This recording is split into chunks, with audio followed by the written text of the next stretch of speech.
All right, so this is the Disney broadcast generic. So first up, Emily, Lily Yes. was very ahead of her time. What do you think about her attitude towards things and how much fun that was to play? I love her attitude towards things because she walks into every day with a sense of hope and aspiration. And I think she wasn't afraid of just throwing caution to the wind and leaving the fact that there were a lot of constraints around being a woman in 1917. She kind of leaves that in the dust and she's not interested in conforming.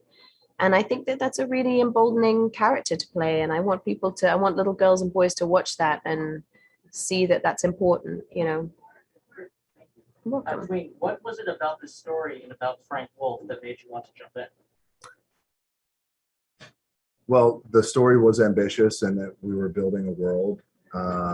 So I love that aspect of it. I also love the opportunity to make a movie that was based off something that has been beloved for decades.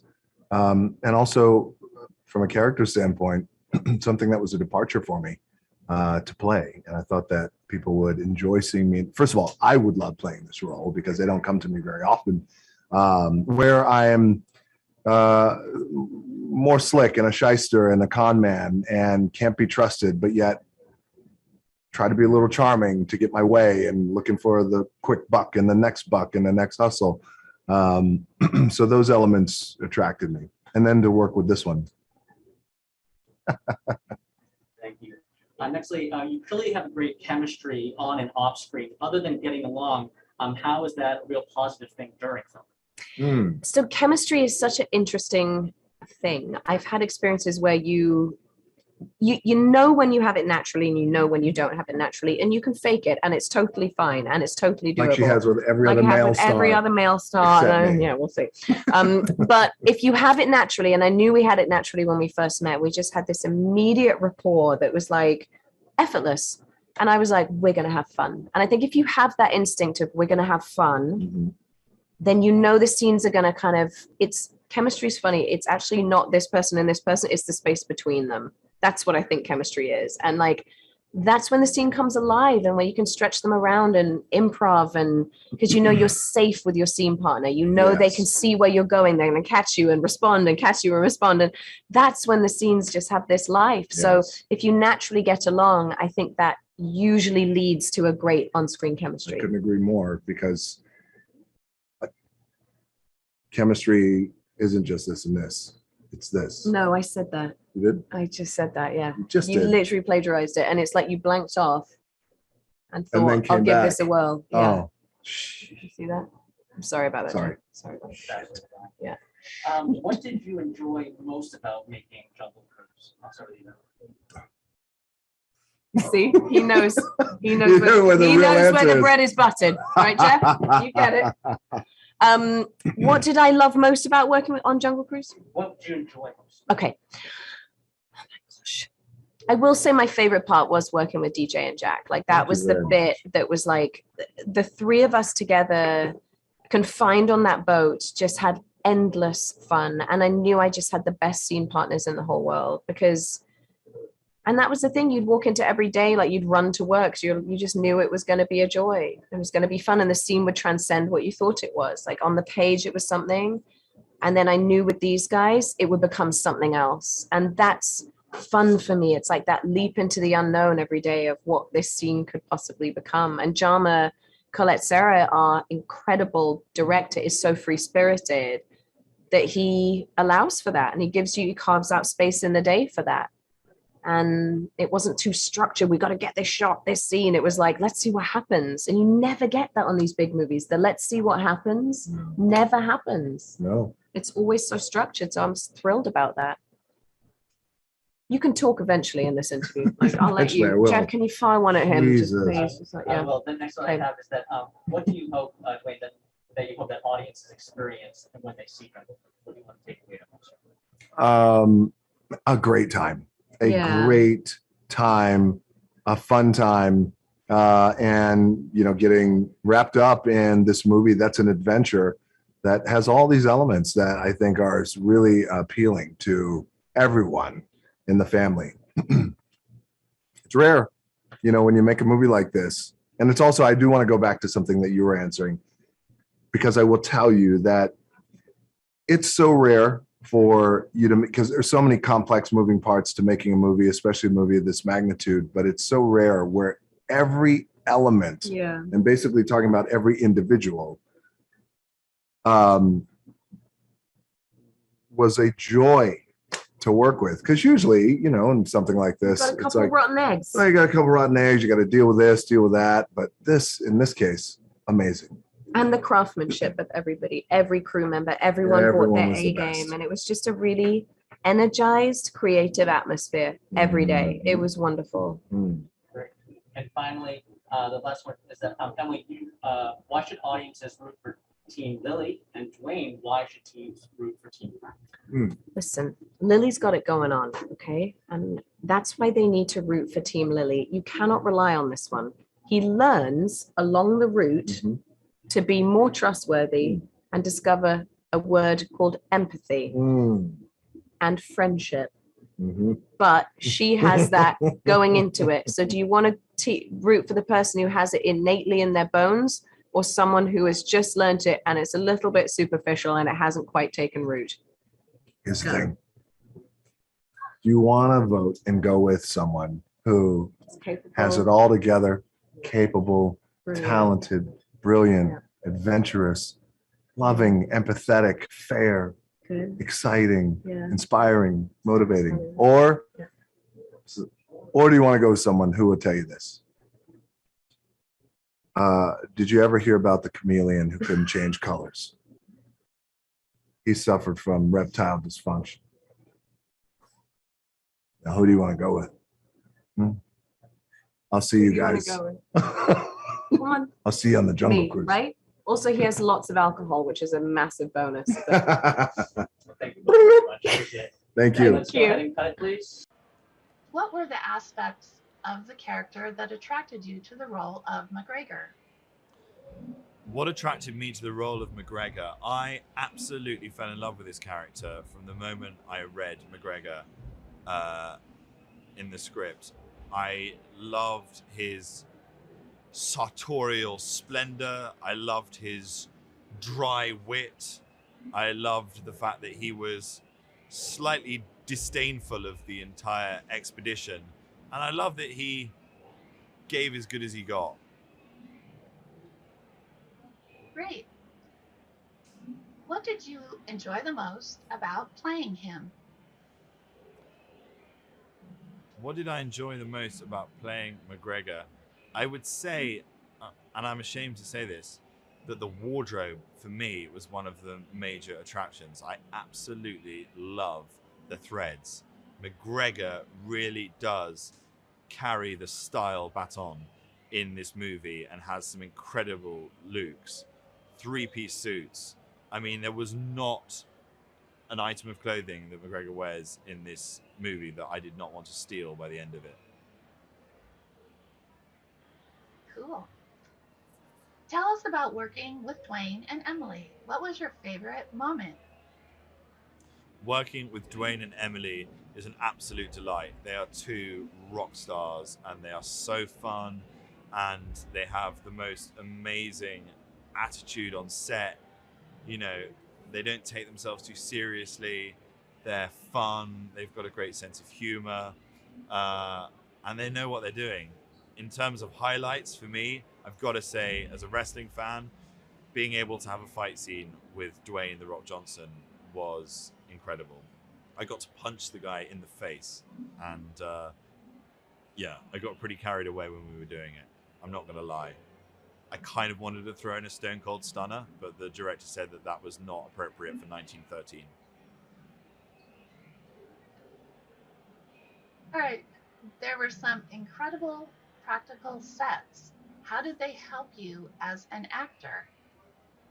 The practical sets on this were incredible, and they really did help as an actor because it felt like you were transported into that world, and it wasn't all done in front of a green screen, and it made the experience of filming it feels so much realer. And so, yeah, I feel like we were very lucky to actually be there on a tangible set that you could feel and touch. And I think it really lent itself to the incredible visual spectacle that is Jungle Cruise.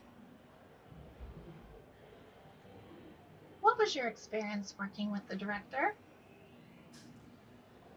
My experience of working with the director was incredible. Jean-Marc Serra is an absolute genius. He's a world builder. He is such a talented filmmaker, but he's also someone that allows people to do what they do, and made me feel totally safe on set to, you know, improvise, to try things out, to not be afraid. And I think he's a great director, not only for the visual aspect of the movie, but he's brilliant with actors as well. And, you know, I would work again with him in a heartbeat. And the last question, what do you hope audiences experience when they see Jungle Cruise? I hope audiences experience with Jungle Cruise a movie that has a bit of everything. You know, it's a rollicking roller coaster of a film. It's got big action set pieces, stuff getting blown up, fight scenes, but it's also got humor and heart and romance. And I really feel like it is a classic family movie that everyone can enjoy, and will be, you know, a big summer blockbuster that's gonna live long in the memory. All right. What makes Gary an interesting character to play? His humanity and his complexity. I feel for Aguirre. He is. I feel a lot of compassion for him. I don't justify his actions, but I understand his reasons, and that makes him a very relatable character to me. He comes from a very noble place. I mean, his intentions are very noble, but unfortunately, his choices brought him or propelled him into the dark side of his own nature. And I think that that's what makes him very interesting to play. And of course, within the context of this amazing ride, full of surprises, action, humor, and adventure. What was your experience working with the director to develop the character? I love Jaume. Jaume Colette Serra is a genius. He is a very good friend of mine. We're very close. I mean, we've been friends for many years, and we've always wanted to work together. So what a great way to finally work together on a project like Jungle Cruise. He's very open and he's very inviting to collaboration. So we composed and built this character together. So I'm very proud of my friend and very grateful to him. Great. This is your first Disney film. Yeah. What was the experience like? It was beautiful. It was great. I mean, I grew up watching big Disney adventure movies. I mean, they really helped me to shape my love and my taste for cinema, and to be involved in a movie that is based on the most iconic ride from the most iconic entertainment universe in history is something very, very special for me. Tell us about your costume and armor. How did the costume help influence your acting? I mean, my costume is awesome. I mean, it's the most beautiful. I think that Jack might differ, but no, my costume is the most spectacular in the movie. I love the work of our costume designer and also the craftsman that did my costume in Hungary. Actually, my costume was designed in Budapest. I spent 1 week in Budapest doing all the fittings for my costume. The first version was made out of iron, so it was an iron cast, and then they remade it out of a more wearable material. So it was incredible. Just putting it on put me on a journey. Just putting it on, like, make me travel 500 years into the past, and I really love that experience. I mean, every time I put it on and I walked into the set, I really felt powerful, and I just love the work that they did. So I really commend them for the beautiful costume that I had the privilege to wear in this movie. That sounds amazing. What did you enjoy most about making Jungle Cruise? I'm very happy with everything that happened in front of the camera and everything that happened behind the camera, because everything was super fun and interesting. This movie took a lot of work. I mean, it is incredible how challenging it was. Every frame was so well curated. There was so much detail invested in into every frame of this movie, that it was really incredible to watch. Not only to be in it, but also waiting around while we were resetting the camera for the next take. It was so impressive to see so many people, so many talented people working in delivering the best cinematic experience that we've seen in a very long time. And the last question, what do you hope audiences experience when they see Jungle Cruise? I hope they can experience as much joy as we experienced making it. This movie was so much fun to do. We were having fun like kids. It really felt like we were just going back to the playground and spending time with other children, with your friends. And I really, really love that. I hope that people can feel a variety of emotions. I want people to be thrilled. I want people to be excited. I want people to be just to have a healthy and little escape from the reality that has been so challenging in almost the last 2 years. So I think that Jungle Cruise is the movie that we need right now, and I really hope that it becomes the adventure saga of the next decade.